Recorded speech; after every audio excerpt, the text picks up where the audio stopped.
around it, I think Argentina might struggle to put good use to get good use out of that cold altar. Well, we'll see right now. Argentina can go for the first pick this time around. Honestly, after the revamp, the adjustment towards the Faramis, he does work better as a mid laner, so that's exactly what they go for. They pick up the Mathilda to fill in that roaming position as they need a little bit more utility. They still need to have that insurance, right?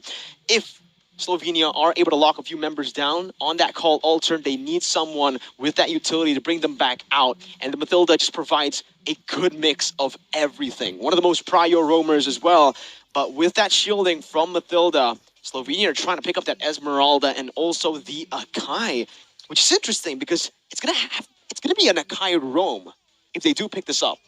Most likely, but it won't be the Akai, it will be the Rrq. So denying a lot of crowd control with the immunity, and then afterwards perhaps being used as one of those setups for the big combo. But if you look at the composition of Argentina right now, they have a lot of utility, but I have to question, is it enough damage, especially if they want to make good use of the cult altar? And as I say that though, Hayabusa makes an appearance. Oh, I think that's a really good pick, honestly, the Hayabusa, right? Because of the frontliners here from Argentina, both the Fredrin and the Fermis, both of these heroes can really disrupt Slovenia's frontline, and that can enable this Hayabusa to really wreak havoc onto that back line where the 1-1 and the Iesf are both going to struggle a lot up against the Hayabusa up until they get either a Winner's Truncheon or that Wind of Nature. For Argentina though, I think their composition actually forces them to be very game in the final match of the day. Once again, here it is, the Land of Dawn, Slovenia, with their jungler starting in the blue side. Coming in, Jotun from Argentina starting on the red. both teams just clearing as fast as possible. I think it's very interesting that both teams will actually do something similar, and usually it will take until the turtle starts spawning for both teams to actually be able to pressure and force their opponents to play a certain way. So we'll have to see in this early game, at least until about 4 minutes, who will actually have more advantage. Well, Erwin is trying to open up the map here, but the early aggression coming in from Slovenia's Martis and Grok is a bit too much to handle. They're going to be able to secure the first lethal Wanderer. And honestly, looking at their composition, they might have a lot to say in the early stages of the game in the first few neutral objectives.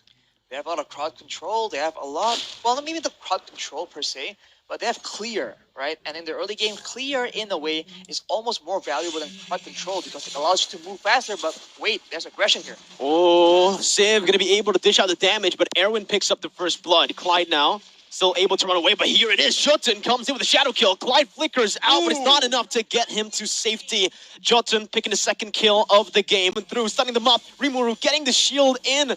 Erwin zoning him back, as that's going to be Vizo, who tries to get out, will be able to.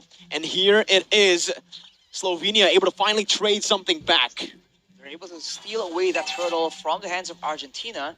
A small victory in the grand scheme of things, but now they have to try and find opportunities to try and use the catch potential or the output potential. They have not been able to abuse the Marty's pick to get those weird skirmishes. And as things are going, it seems like Argentina are the ones that will try and actually find him in his own jungle.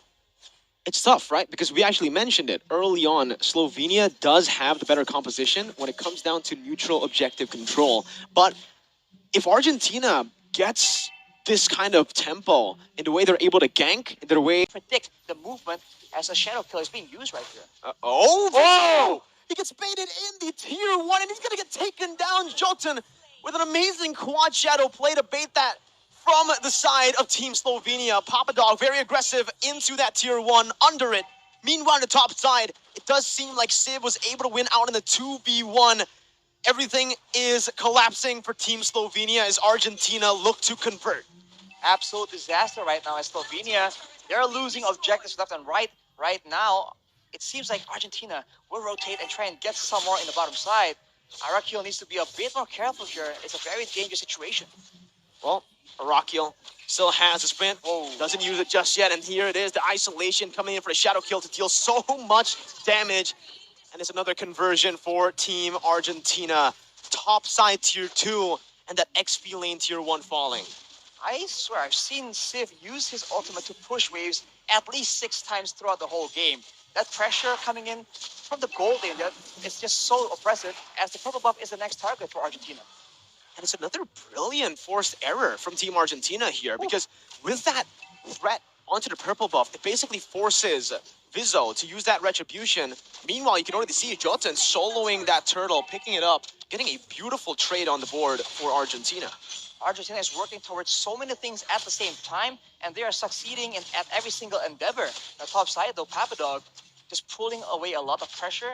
And look at that. You can see that Slovenia is forced to group together, and Argentina is just waiting for the right moment to strike. There it is. That's the moment you're talking about. As Jotun jumps in, eliminating the Esmeralda.